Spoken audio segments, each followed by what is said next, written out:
Hi boys and girls, I'm going to do two short examples of how to experiment with wet watercolor on a wet piece of paper along with a wet brush on dry paper to show you how those two different techniques can really look very different when you try it out. All right, so I'm going to get my piece of watercolor paper and I'm going to take my squared brush. I'm going to dip it in my clean water, and I'm actually going to spread water out on my watercolor paper. So I'm making the actual watercolor paper wet with water. And then I'm going to get my watercolor paint and I'm going to begin applying.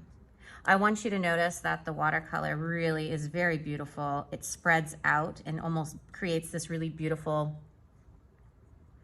bleed sort of effect.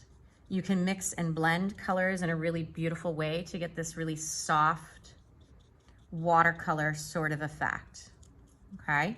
And you can experiment with any type of mixing and blending, obviously, with the colors of your choice.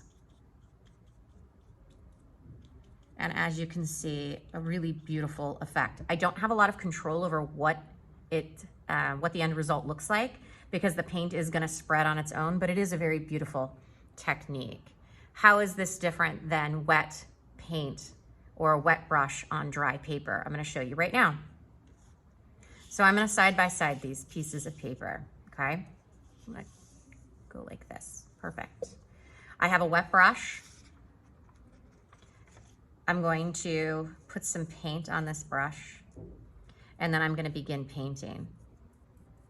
Look at the control I have with my brush, where I'm mixing and blending, where I'm creating brush strokes. I have a lot of control right now of what kind of marks are being made. It's not kind of bleeding and stretching out with the water, because when you have dry paper, you know, you can stamp, you can create large brush strokes, and wherever you place the paint with your brush is typically where it's going to stay, unless you choose to add additional water to get it to bleed together. Both techniques are a lot of fun.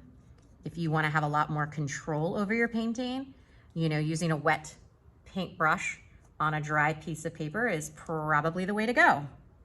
However, if you're wanting just a really beautiful, sort of soft, uncontrolled background, then maybe doing wet brush on wet paper is the way to go.